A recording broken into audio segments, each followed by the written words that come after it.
Today we are back here at what was the New Frontiers Ag Hall and now is officially known as Ag Hall. If you're familiar with the old Ag Hall across the street, that has been renamed to Legacy Hall. Joining me again is Nick Ouellette, who is with Landscape Services and has been responsible for installing this design here, and we're finally at the point that it's starting to get prettier out here. Yeah, we've reached that crucial point that we're finally getting a little lipstick, I would say, on the design, get it all kind of planted here. So you finally get to see some final touches starting to happen where we put the mulch in and get the plants in, a little bit of rock mulch and wood mulch. So you'll probably see a few of our crew out here today kind of going through that process, laying out the plants per design, and then planting those in the soil conditions that we talked about in the last segment. So let's talk first about the front of the building. It's a little more formal because that's the main entrance, right?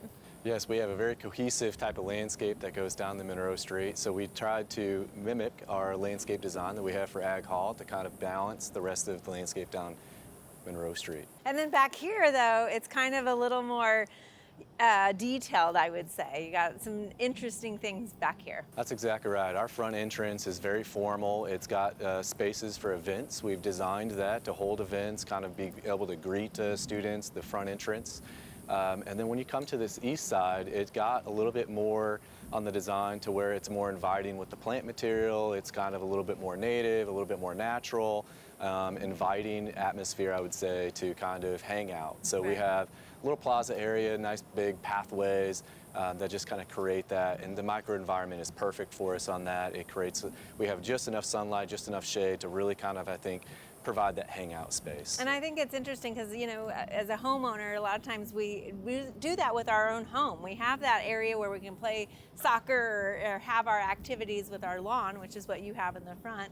But then you have that unique detail area also. And one of the things that you're doing down below, let's talk a little bit about that green wall. Well, the green wall is making progress. We're definitely kind of putting the final touches around the design of the hardscape that would be there, the plaza spaces. We actually have site furnishings also scheduled to go in this week, so that includes benches and tables. That's campus standards that we have. And then the most exciting part is the actual living wall, the plants that'll be vertical. We have those scheduled to go in this week as well. So everything is really coming together, and we're excited that we only have 3 more days until the start of school. So it's here, and we're going to have that looking just perfect for them as they come in. So obviously a lot of planning has gone into this, but it really is crucial to get the plant in the ground correctly. Let's talk a little bit about how you're laying out your plants and getting them in the ground. Well, it starts off by following our landscape design. So during that design process, we strategically placed plants that would grow to maturity, so they would reach maturity.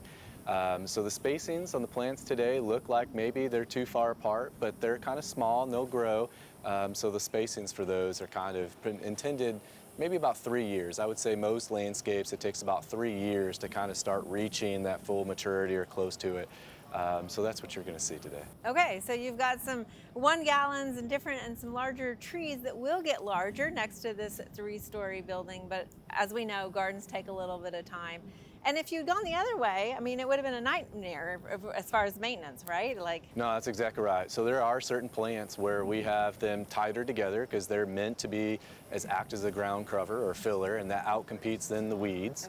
Okay. And we also have other ones where in the same type of plant where maybe they are spaced quite a bit further apart, where it's providing more of an architectural form of the plant and design. So there's a lot of reasons that we kind of space our plants out or kind of keep them tighter. But it has to do with kind of the maintenance of it. So it all depends on kind of how we intend that space to be for the maintenance. Kind of helps depict how we try to plant our plants. And I think that's good information for homeowners, because a lot of times when they have a new install or something, it might not look like their finished product, but we all know that gardens take a little while. And of course, budget plays into that too, right? Smaller plant is a cheaper plant too. That's exactly right. So we have to rule out all favors, take everything into accountability on that. And unfortunately, a lot of times budget does play a huge role in it. But it's important for us to always look at, you know, the design intent to where it's going to save us in the long run. Not only just on the budget part, but on time too. So we have a certain ground coverage, as you'll see here too. That's a little bit different approach. We're using a lot of rock mulch.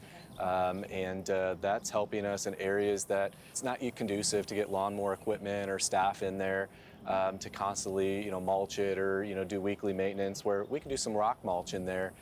Also makes it a little more easier maybe for pedestrians to cross through and a few things like that. So this building's kind of got a little bit more of that. I've seen all design, the cities, Oklahoma, Tulsa, a lot of our larger metropolitan areas kind of using a lot more of the rock mulches too. So you'll notice a little bit of that here today as well. All right. Well, thank you so much for sharing this with us. And I know as people start coming this way, more with students and also football, that they're going to see a fantastic landscape really take form here. Appreciate the opportunity.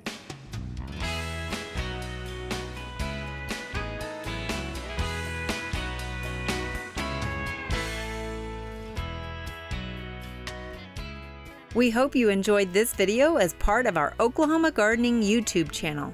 You can also find even more videos on the OK Gardening Classics YouTube channel. And join us on social media for great gardening tips, photos, and discussion.